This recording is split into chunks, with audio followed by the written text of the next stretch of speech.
खिलाफ लियांदे बेपरोजगी मते ते होवेगी चर्चा। राहुल गांधी कर सकते ने चर्चा की शुरुआत। मणिपुर हिंसा के मुद्दे नूं लैके विरोधी धिरां ने सरकार खिलाफ लियांदा है बेपरोजगी मता। राज्यसभा च भी दिल्ली सेवा बिल ते लगी मुहर। अमित शाह बोले बिल पूरी तरह कानून के दायरे च, पंचायत चोण लड़के नहीं मंगे जा सकते पार्लीमेंट के अधिकार। राज्यसभा च दिल्ली सेवा बिल पास होने ते बोले केजरीवाल कहा 25 साल तो दिल्ली के लोग बीजेपी नूं कर रहे ने रद्द। हुण केंद्र धक्के नाल करना चाहती है राज, पर 2024 च दिल्ली वाले देणगे जवाब।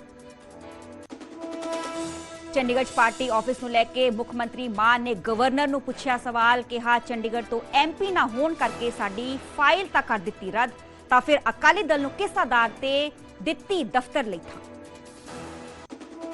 हजूर साहिब मैनेजमेंट बोर्ड का गैर सिख नूं प्रशासक लाउण ते भखिया विवाद। SGPC ते सुखबीर बादल ने चुके सवाल। कहा सिख मर्यादा का कीता जा रहा उलंघना। हरजीत गरेवाल बोले सिर्फ प्रबंध नूं बेहतर करने लई कीती है नियुक्ति। नाराज इस्त्री विंग लीडर्स दे शिकवे दूर करेगा अकाली दल। अस्तीफा देण अते बागी सुर वखाउण वालियां लीडर्स नूं अज मीटिंग का सद्दा। पार्टी प्रधान सुखबीर सिंह बादल सुणनगे शिकायतां। फिरोजपुर बदमाशों के हौसले बुलंद। काउंसलर के पिता तो लुट्टी नकदी, बाइक सवार 2 बदमाश पैसे झपट के होए फरार। नवाशहर च पानी की बाल्टी च डुब्बन नाल 1.5 साल के बच्चे की मौत। बाल्टी च डिग गया सीगा खिडौना, कड्ढण की कोशिश सिर दे बल डुब्बिया बच्चा। सिक्ख्या मंत्री हरजोत सिंह बैंस वालों एक्शन। आनंदपुर साहिब के पिंड ढेर सीनियर सैकेंडरी स्कूल के प्रिंसीपल नूं कीता सस्पेंड, ड्यूटी च लापरवाही वरतन के इल्जाम।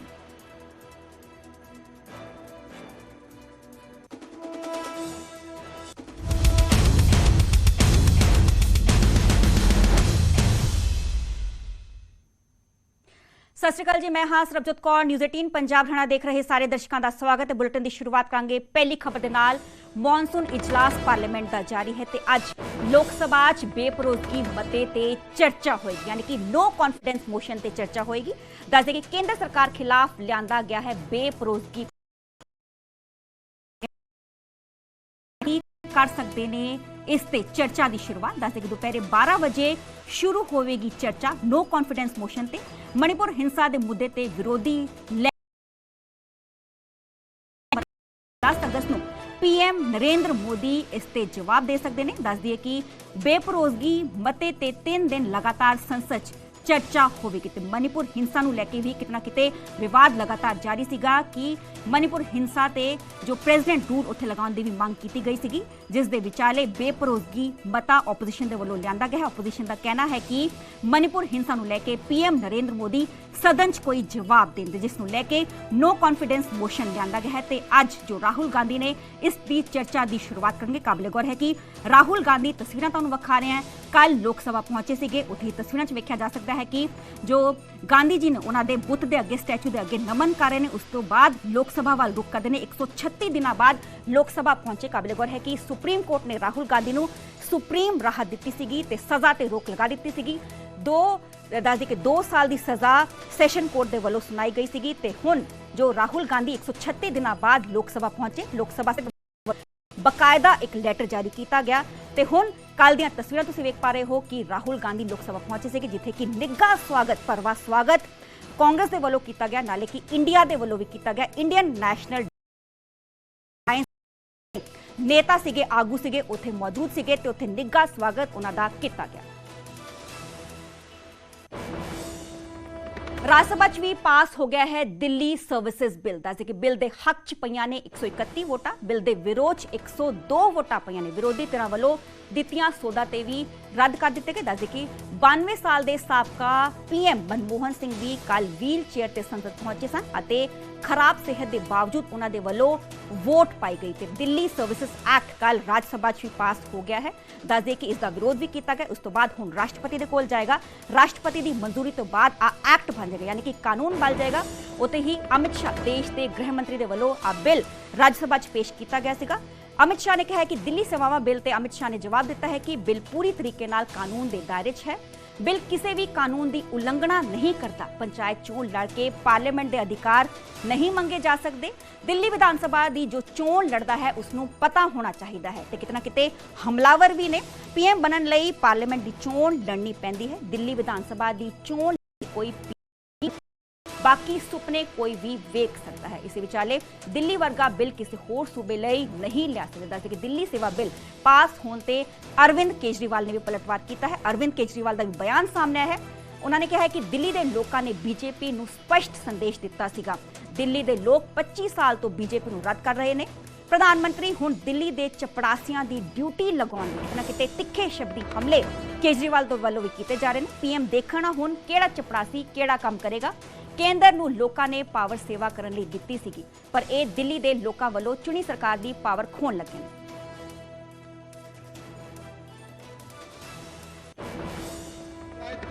तो आगे पर जिसको भी दिल्ली में चुनाव लड़ना है, इसको दिल्ली के एक कैरेक्टर को समझना चाहिए।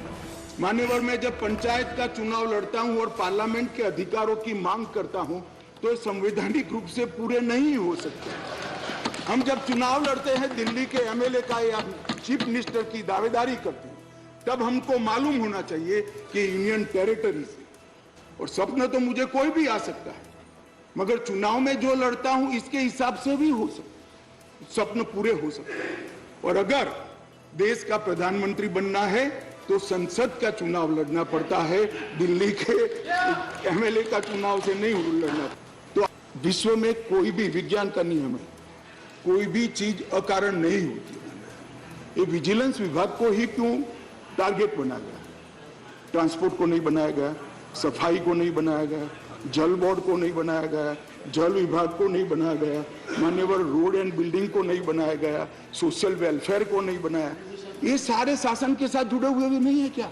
ये किसी में जल्दी नहीं हुई, सिर्फ विजिलेंस में हुई। अब मैं इस कारण बताना चाहता हूं कि सदन में विजिलेंस में क्यों जल्दी हुई। मान्यवर, इसके अंदर आबकारी घोटाले की, शराब घोटाले की फाइल विजिलेंस में पड़ी थी। इसलिए मान्यवर आधी रात को विजिलेंस डिपार्टमेंट खोलकर फाइलों की हेराफेरी करने की फरियाद दिल्ली पुलिस को मिली है। माननीय, अकेले कुछ हो नहीं सकता, इकट्ठा हो जाओ तो कुछ सो तो कर पाएंगे। मगर मैं आज बताना चाहता हूं मान्यवर, और 5-10 लोगों को जोड़ दो, कुछ नहीं होने वाला है। 24 मई में फिर से नरेंद्र मोदी प्रधानमंत्री। मान्यवर,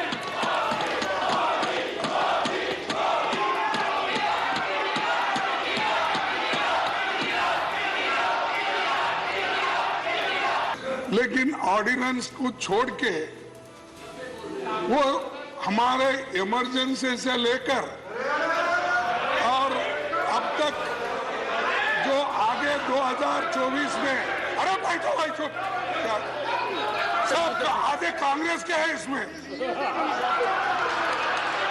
आधे कांग्रेस में है। देखिए, आप भी सब आप भी थे तो, लेकिन पिछले 4 चुनाव सीधे 2013 में, 2015 में, 2020 में और उसके बाद एमसीडी का चुनाव, सीधे 4 चुनाव बीजेपी आम आदमी पार्टी से दिल्ली में हार गई। दिल्ली के अंदर 25 साल से ज्यादा हो गए अब बीजेपी की सरकार नहीं बनी है। 25 साल से इनको वनवास दिल्ली के लोगों ने दिया हुआ है। तो इनको लगा कि आम आदमी पार्टी को हराना मुश्किल है, तो इन्होंने चोर दरवाजे से, पीछे से चोर दरवाजे से इन्होंने दिल्ली की सत्ता को हथियाने की कोशिश की है। दिल्ली के लोगों ने एक बार आम आदमी पार्टी को 70 में से 67 सीट दी और 3 सीट बीजेपी को दी। दूसरी बार 70 में से 62 सीट दी और 8 सीट बीजेपी को दी। तो एक तरह से दिल्ली की जनता ने चिल्ला चिल्ला के बीजेपी को कहा है कि दिल्ली के अंदर दखलंदाजी मत करना। प्रधानमंत्री जी को साफ साफ शब्दों में दिल्ली के लोगों ने कहा, 7 सीट उनको नेशनल चुनाव में 7 सीट दी और दिल्ली के चुनाव में 3 सीट दी। तो मोदी जी को साफ साफ दिल्ली की जनता ने कहा कि दिल्ली के काम में दखलंदाजी मत करना, आप देश संभालो। लेकिन मोदी जी कहते हैं मैं जनता की बात नहीं मानता। इतना अहंकार हो गया, ना जनता को की बात मानते, ना सुप्रीम कोर्ट की बात मानते। और आपको पता है इस कानून में क्या लिखा है, जो कानून आज पास किया है? इस कानून में लिखा है कि दिल्ली के ऊपर से नीचे A category, B category, C category, D category, जितने दिल्ली सरकार के कर्मचारी हैं, उन सारे कर्मचारियों को के बारे में सारी पॉलिसी केंद्र सरकार बनाएगी। उनकी ट्रांसफर पॉलिसी, कौन अधिकारी, कौन चपरासी क्या काम करेगा, ये देश के प्रधानमंत्री बैठ के दिल्ली सरकार का कौन सा चपरासी क्या काम करेगा, कौन सा चपरासी फाइल उठाएगा, कौन सा चपरासी चाय पिलाएगा, कौन सा चपरासी खाना, ये काम रहेगा प्रधानमंत्री जी को। इसके लिए प्रधानमंत्री बनाया था देश का। मैं केवल इतना कहना चाहूंगा कि मेरे हिसाब से जो संघीय ढांचा सोचा गया था, जिसमें दिल्ली को कभी पूरा राज्य न देने की बात थी, जिसमें भारत सरकार और दिल्ली सरकार को मिलके कई आयामों में साथ करने की बात कही गई थी, और एक तरीके से इस बंटवारे में जो सर्विसेज हैं, जो बड़े बड़े आला अधिकारी हैं, उन पर जितना दिल्ली सरकार का वर्चस्व और कंट्रोल रहना चाहिए उतना भारत सरकार का भी होने का था। और ये सिस्टम कई वर्षों से दिल्ली में बेहतर तरीके से चल रहा था। दुर्भाग्य से जब से केजरीवाल यहाँ आया है, उसने केवल और केवल राजनीति देखकर, जिस बदतमीजियों से, जिस गैर संवैधानिक व्यवहार से उसने दिल्ली को चलाने की कोशिश की और भारत सरकार से बार बार झगड़ा कर कर केवल राजनीतिक फायदा उठाने की बात की, इसी कारण से ये बिल भी आया, अन्यथा ऐसी किसी चीज की आवश्यकता नहीं थी। मैं ये नहीं कुछ कहूंगा कि मुझे कोई संतोष है या कोई वो है कि ये बिल पास हुआ या नहीं, पर मुझे लगता है कि जिस स्थिति में लोगों ने हमेशा समझा था कि दिल्ली को एक भारत सरकार और दिल्ली सरकार के बीच में एक साझी सरकार के रूप में चलाया जाएगा, इस बिल के पास होने के बाद शायद वो यथास्थिति बनती है।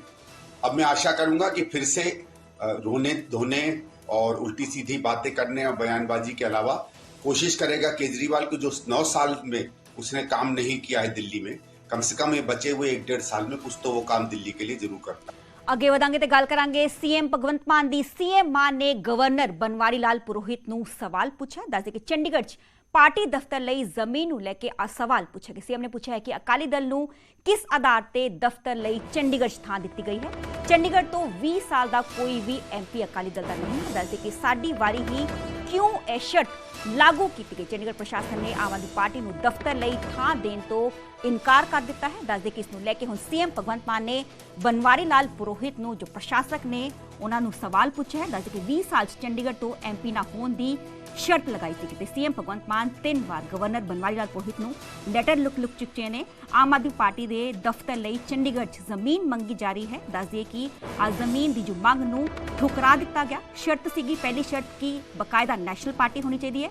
Aam Aadmi party national party ਦਾ ਤੇ ਉਸ ਨੂੰ ਦਰਜਾ ਮਿਲ ਗਿਆ, ਪਰ ਦੂਸਰੀ ਜੋ ਸ਼ਰਤ ਸੀਗੀ ਕਿ 20 ਸਾਲ ਤੋਂ ਚੰਡੀਗੜ੍ਹ 'ਚ ਕੋਈ ਨਾ ਕੋਈ ਪਾਰਟੀ ਦਾ ਐਮਪੀ ਹੋਣਾ ਚਾਹੀਦਾ ਸੀਗਾ, ਉਹ ਸ਼ਰਤ ਆਮ ਆਦਮੀ ਪਾਰਟੀ ਪੂਰੀ ਨਹੀਂ ਕਰ ਸਕੀ, ਜਿਸ ਨੂੰ ਲੈ ਕੇ ਆ ਜੋ ਮੰਗ ਸੀਗੀ ਆਮ ਆਦਮੀ ਪਾਰਟੀ ਦੀ ਆ ਠੁਕਰਾ ਦਿੱਤੀ ਗਈ। ਤੇ ਹੁਣ ਸੀਐਮ ਭਗਵੰਤ ਮਾਨ ਗਵਰਨਰ ਬਨਵਾਰੀ ਲਾਲ ਪੁਰੋਹਿਤ ਨੂੰ ਸਵਾਲ ਪੁੱਛ ਰਹੇ ਨੇ ਕਿ ਅਕਾਲੀ ਦਲ ਨੂੰ ਕਿਸ ਆਧਾਰ ਤੇ ਦਫ਼ਤਰ ਲਈ ਥਾਂ ਦਿੱਤੀ ਗਈ। ਅਕਾਲੀ ਦਲ ਦਾ ਚੰਡੀਗੜ੍ਹ ਤੋਂ 20 ਸਾਲ ਤੋਂ ਕੋਈ ਵੀ ਐਮਪੀ ਨਹੀਂ।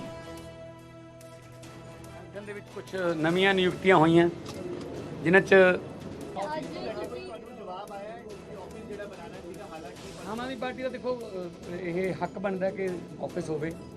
ਨੈਸ਼ਨਲ ਪਾਰਟੀ ਬਣ ਗਈ ਤਾਂ ਕੋਈ ਹੋਰ ਸ਼ਰਤਾਂ ਲਾਉਣੀਆਂ ਯੂਟੀ ਵੱਲੋਂ ਕਿ 20 ਸਾਲ ਤੋਂ ਐਮਪੀ ਹੋਣਾ ਚਾਹੀਦਾ। ਅਕਾਲੀ ਦਲ ਦਾ ਕਿਹੜਾ ਐਮਪੀ ਸੀ, ਉਹਨਾਂ ਨੂੰ ਫਿਰ ਦਿੱਤਾ ਹੋਇਆ। ਸੋ ਇਸ ਤਰ੍ਹਾਂ ਦੀ ਕੋਈ ਜਿਹੜਾ ਸੰਵਿਧਾਨ ਹੈ ਉਹਦੇ ਮੁਤਾਬਕ ਤਾਂ ਸਾਡਾ ਵੀ ਹੱਕ ਬਣਦਾ ਹੈ। ਅਸੀਂ ਸਰਕਾਰ 'ਚ ਹਾਂ, ਪਹਿਲਾਂ ਵਿਰੋਧੀ ਪਾਰਟੀ 'ਚ ਰਹੇ ਹਾਂ ਤੇ ਨੈਸ਼ਨਲ ਪਾਰਟੀ ਹਾਂ। ਸਭ ਤੋਂ ਵੱਡੀ ਗੱਲ 2 ਸਟੇਟਾਂ ਦੇ ਵੀ ਸਾਡੀ ਸਰਕਾਰ ਹੈ। ਸੋ ਸਾਡਾ ਹੱਕ ਵੀ ਬਣਦਾ ਕਿ ਅਸੀਂ ਉਹ ਚੰਡੀਗੜ੍ਹ 'ਚ ਆਪਣਾ ਆਫਿਸ ਕਰਾਂਗੇ। इस न्यूज हेडलाइंस के प्रायोजक कनेडा ਦਾ ਵਰਕ ਵੀਜ਼ਾ ਪ੍ਰੀ ਅਪਰੂਵਡ ਲਿਮੀਆ ਦੇ ਨਾਲ ਅਪਲਾਈ ਕਰੋ। Register with the Yellow Leaf, no age limit.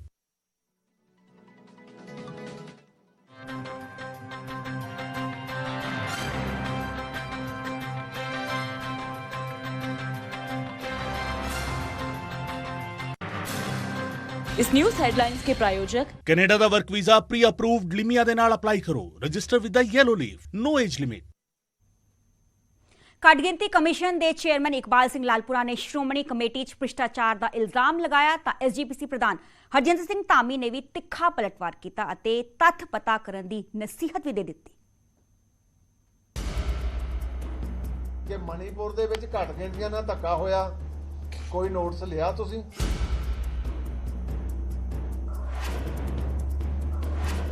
ਜਾਂ ਤੁਸੀਂ ਕਿਤੇ ਜੰਮੂ ਕਸ਼ਮੀਰ ਦੇ ਵਿੱਚ ਉੱਥੇ ਕਿਤੇ ਕੋਈ ਧੱਕਾ ਹੋਇਆ, ਜਾ ਕੇ ਕਦੇ ਕੋਈ ਪੁੱਛ ਪੜਤਾਲ ਕੀਤੀ ਕੋਈ? ਤੁਸੀਂ ਇੱਕ ਸਰਕਾਰ ਦੇ ਬੁਲਾਰੇ ਬਣ ਕੇ ਰਹਿ ਚੁੱਕੇ ਆ।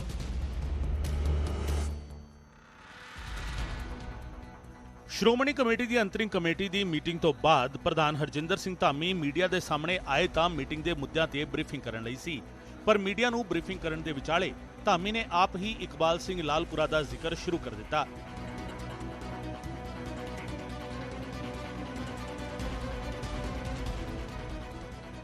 ਮੈਂ ਇੱਕ ਸਵਾਲ ਹੋਰ ਵੀ ਕਰਦਾ, ਉਹ ਮੈਂ ਕਰਨੀ ਤਾਂ ਗੱਲ ਬਾਅਦ ਦੇ ਵਿੱਚ ਸੀ, ਭਈ ਇਹ ਇੱਕ ਸਾਡੇ ਘੱਟ ਗਿਣਤੀ ਕਮਿਸ਼ਨ ਬਣਿਆ ਆ, ਜਿਹਦੀ ਅੱਜ ਕੱਲ ਤਰਜਮਾਨੀ ਸਰਦਾਰ ਇਕਬਾਲ ਸਿੰਘ ਲਾਲਪੁਰਾ ਕਰਦੇ ਆ। ਤੇ ਸਰਦਾਰ ਇਕਬਾਲ ਸਿੰਘ ਲਾਲਪੁਰਾ ਉਹਨਾਂ ਦੀ ਮੈਂ ਸਮਝਦਾ ਜਿਹੜੀ ਭਾਰ ਹੀ ਇੰਨਾ ਆ ਵੀ ਬੋਲ ਹੀ ਨਹੀਂ ਸਕੇ, ਵੀ ਜਿੱਥੇ ਇਹ ਘੱਟ ਗਿਣਤੀਆਂ ਦਾ, ਕਿਉਂਕਿ ਤਾਕਤ ਆ ਪਵਿੱਤਰ ਸਿੱਖਾਂ ਦਾ ਤਾਕਤ ਆ, ਉਸ ਗੱਲ ਤੇ ਵੀ ਬੋਲਣਾ ਚਾਹੀਦਾ ਸੀ, ਤੇ ਬੋਲ ਕਿਹੜੀ ਗੱਲ ਤੇ ਰਹੇ ਆ। ਇਸ ਅੰਦਾਜ਼ ਵਿੱਚ ਇਹ ਤਾਂ ਸਿਰਫ ਸ਼ੁਰੂਆਤ ਸੀ। ਧਾਮੀ ਨੇ ਇਸ ਤੋਂ ਬਾਅਦ ਲਾਲਪੁਰਾ ਤੇ ਹਮਲਾਵਰ ਹੁੰਦਿਆਂ ਸਵਾਲ ਖੜੇ ਕੀਤੇ ਕਿ ਲਾਲਪੁਰਾ ਸਾਡੇ ਤੇ ਜੋ ਇਲਜ਼ਾਮ ਲਾਉਂਦੇ ਨੇ ਉਸ ਬਾਰੇ ਪੂਰੀ ਜਾਣਕਾਰੀ ਵੀ ਨਹੀਂ ਲੈਂਦੇ। ਦਰਅਸਲ ਬੀਤੇ ਦਿਨੀ ਇਕਬਾਲ ਸਿੰਘ ਲਾਲਪੁਰਾ ਨੇ ਸ੍ਰੀ ਅਨੰਦਪੁਰ ਸਾਹਿਬ ਵਿੱਚ ਸ਼੍ਰੋਮਣੀ ਕਮੇਟੀ ਵੱਲੋਂ ਇੱਕ ਕੋਠੀ ਖਰੀਦੇ ਜਾਣ ਦੇ ਮੁੱਦੇ ਤੇ ਕਮੇਟੀ ਵਿੱਚ ਭ੍ਰਿਸ਼ਟਾਚਾਰ ਦੀ ਸ਼ਿਕਾਇਤ ਮਿਲਣ ਦੀ ਗੱਲ ਕੀਤੀ ਸੀ। कुछ लोग पंजाब से जो एसजीपीसी में मेंबर भी हैं वो आए सी कहन लगे कि कोई भ्रिष्टाचार होया एसजीपीसी दे विच। उन्होंने एक पटीशन कमीशन नूं दित्ती है और ਉਹਦੇ ਵਿੱਚ ਉਹਨਾਂ ਨੇ ਬਹੁਤ ਸਾਰੇ ਐਲੀਗੇਸ਼ਨ ਲਾਏ ਸੀ, ਜਿਵੇਂ ਕੋਈ ਅਨੰਦਪੁਰ ਸਾਹਿਬ ਕੋਠੀ ਹੈ ਉਹ 55 ਲੱਖ ਦੀ ਸ਼ਾਇਦ ਮਿਲਦੀ ਸੀ, ਫਿਰ ਉਹਨਾਂ ਨੇ 2 ਕਰੋੜ 70 ਲੱਖ ਦੀ ਕੁਛ ਐਸੀਆਂ ਚੀਜ਼ਾਂ ਨੇ ਜਿਹੜੀਆਂ ਉਹਨਾਂ ਦੇ ਚਾਹੀਦੀਆਂ ਸੀ ਕਿ ਇਹ ਉਸ ਸੰਸਥਾ ਦੇ ਵਿੱਚ ਅੰਦਰ ਭ੍ਰਿਸ਼ਟਾਚਾਰ ਹੁੰਦੇ। ਉਹਦੇ ਬਾਰੇ ਪਹਿਲਾਂ ਵੀ ਇੱਕ ਸਰਦਾਰ ਬਲਦੇਵ ਸਿੰਘ ਸਿਰਸਾ ਨੇ ਇਸੇ ਕੋਠੀ ਬਾਰੇ ਸਾਡੇ ਕੋਲ ਪਟੀਸ਼ਨ ਦਾਖਲ ਕੀਤੀ ਸੀ। ਅਸੀਂ ਪੰਜਾਬ ਸਟੇਟ ਗਵਰਨਮੈਂਟ ਨੂੰ ਭੇਜਿਆ, ਉਹਨਾਂ ਕੋਲੋਂ ਰਿਪੋਰਟ ਮੰਗੀ ਹੈ ਕਿ ਇਸ ਦੇ ਉੱਤੇ ਪੜਤਾਲ ਕਰਕੇ ਰਿਪੋਰਟ ਦਿੱਤੀ ਜਾਵੇ। ਉਹ ਪਟੀਸ਼ਨ ਦਾ ਫੈਸਲਾ ਵੀ ਸਿੱਖ ਜੁਡੀਸ਼ੀਅਲ ਕਮਿਸ਼ਨ ਨੇ ਕਰ ਦਿੱਤਾ ਕਿ ਇਹ ਜਿਹੜਾ 2.5 ਕਰੋੜ ਰੁਪਈਆ ਉਹ ਉਸ ਵੇਲੇ ਦੇ ਜਿਹੜੇ ਇਨਵੋਲਵ EMPLOYEE ਸੀਗੇ ਉਹਨਾਂ ਨੂੰ ਉਹ ਪਾ ਦਿੱਤਾ ਗਿਆ, ਜਿਹਦੀ ਉਹਨਾਂ ਨੇ ਅਪੀਲ ਪੈਂਡਿੰਗ ਆ ਹਾਈ ਕੋਰਟ ਦੇ ਵਿੱਚ, ਮੈਟਰ ਸਬ ਜੁਡਿਸ ਆ, ਤੇ ਫੈਸਲਾ ਜੁਡੀਸ਼ੀਅਲ ਕਮਿਸ਼ਨ ਦਾ ਤੇ ਉਹਦੀ ਅਪੀਲ ਹਾਈ ਕੋਰਟ 'ਚ ਆ। ਤੇ ਫਿਰ ਆਪਾਂ ਉਹ ਇਨਕੁਆਰੀ ਹੁਣ ਕਿਹੜੀ ਕਰਾਉਣੀ ਚਾਹੁੰਦੇ ਆ? ਘੱਟ ਗਿਣਤੀ ਨੂੰ ਤਾਂ ਪ੍ਰੋਟੈਕਟ ਤੁਸੀਂ ਕੀ ਕਰਨਾ? ਤਖਤ ਸਾਹਿਬ ਤੇ ਉੱਥੇ ਐਡਮਿਨਿਸਟ੍ਰੇਟਰ ਲਾਇਆ, ਉੱਥੇ ਤਾਂ ਤੁਸੀਂ ਬੋਲੇ ਨਹੀਂ, ਤੇ ਜੇ ਸ਼੍ਰੋਮਣੀ ਕਮੇਟੀ ਦੀ ਕੋਈ ਗੱਲ ਆ ਗਈ ਉੱਥੇ ਬੜੀ ਤੇਜ਼ੀ ਨਾਲ ਬੋਲ ਰਹੇ ਆ। ਧਾਮੀ ਇੱਥੇ ਹੀ ਨਹੀਂ ਰੁਕੇ, ਉਹਨਾਂ ਸਵਾਲ ਖੜੇ ਕੀਤੇ ਕਿ ਨਾ ਤਾਂ ਲਾਲਪੁਰਾ ਮਣੀਪੁਰ ਵਰਗੇ ਮਸਲੇ ਤੇ ਬੋਲਦੇ ਨੇ ਤੇ ਨਾ ਹੀ ਜੰਮੂ ਕਸ਼ਮੀਰ ਦੇ ਵਿੱਚ ਘੱਟ ਗਿਣਤੀਆਂ ਦੀਆਂ ਮੁਸ਼ਕਿਲਾਂ ਦਾ ਮੁੱਦਾ ਚੁੱਕਦੇ ਨੇ, ਤੇ ਜਦੋਂ ਇਹ ਮਾਮਲਾ ਸਾਹਮਣੇ ਆਇਆ ਤਾਂ ਇੱਕੋ ਦਮ ਸਵਾਲ ਚੁੱਕ ਦਿੱਤੇ। ਨਾਲ ਹੀ ਧਾਮੀ ਨੇ ਦਾਅਵਾ ਕੀਤਾ ਕਿ ਲਾਲਪੁਰਾ ਦੇ ਕੋਲ ਸ਼ਿਕਾਇਤ ਕਰਨ ਵਾਲਾ ਮੁਲਾਜ਼ਮ ਸਾਡੇ ਕੋਲ ਮੁਆਫੀ ਵੀ ਦੇ ਗਿਆ ਹੈ। ਤੁਸੀਂ ਬਤੌਰ ਸਿੱਖ, ਉਹ ਵੀ ਅਮਰਧਾਰੀ ਦੇ ਤੌਰ ਤੇ, ਤੁਸੀਂ ਅੱਜ ਘੱਟ ਗਿਣਤੀ ਕਮਿਸ਼ਨ ਦੇ ਵਿੱਚ ਚੇਅਰਮੈਨ ਆ, ਤੇ ਤੁਸੀਂ ਕਾਰਜ ਕਿਹੜੇ ਕਰਦੇ ਆ ਕਿ ਮਣੀਪੁਰ ਦੇ ਵਿੱਚ ਘੱਟ ਗਿਣਤੀਆਂ ਨਾਲ ਧੱਕਾ ਹੋਇਆ, ਕੋਈ ਨੋਟਿਸ ਲਿਆ ਤੁਸੀਂ? ਕੋਈ ਜਾ ਕੇ ਉੱਥੇ ਕੋਈ ਉਹਦੇ ਬਾਰੇ ਪੁੱਛ ਪੜਤਾਲ ਕੀਤੀ ਕੋਈ? ਜਾਂ ਤੁਸੀਂ ਕਿਤੇ ਜੰਮੂ ਕਸ਼ਮੀਰ ਦੇ ਵਿੱਚ ਉੱਥੇ ਕਿਤੇ ਕੋਈ ਧੱਕਾ ਹੋਇਆ, ਜਾ ਕੇ ਕਦੇ ਕੋਈ ਪੁੱਛ ਪੜਤਾਲ ਕੀਤੀ ਕੋਈ? ਤੁਸੀਂ ਇੱਕ ਸਰਕਾਰ ਦੇ ਬੁਲਾਰੇ ਬਣ ਕੇ ਰਹਿ ਚੁੱਕੇ ਆ ਕਿ ਸਾਡੇ ਹੀ ਕੁਝ ਵੀਰ, ਸਾਡੇ ਇੱਕ ਐਗਜ਼ੈਕਟਿਵ ਮੈਂਬਰ ਵੀ ਸੀ ਇੱਥੋਂ, ਉਹ ਤਾਂ ਅੱਜ ਲਿਖ ਕੇ ਦੇ ਗਏ ਆ, ਉਹਨੇ ਆਪਣੀ ਜਿਹੜੀ ਅਹਿਸਾਸ ਵੀ ਕਰ ਲਿਆ ਕਿ ਮੈਂ ਗਲਤ ਹੋਇਆ, ਮੇਰੇ ਤੋਂ ਇਹ ਕੰਮ। ਧਾਮੀ ਨੇ ਆਪਣੇ ਤੇ ਚੁੱਕੇ ਸਵਾਲਾਂ ਤੇ ਪਲਟਵਾਰ ਕੀਤਾ ਘੱਟ ਗਿਣਤੀ ਚੇਅਰਮੈਨ ਦੇ ਉੱਤੇ, ਪਰ ਕੀ ਇਸ ਦੇ ਨਾਲ ਇਲਜ਼ਾਮ ਤਰਾਸ਼ੀਆਂ ਦੀ ਇਹ ਦੌੜ ਬੰਦ ਹੋ ਜਾਵੇਗੀ? ਇਹ ਵੇਖਣਾ ਹੋਵੇਗਾ।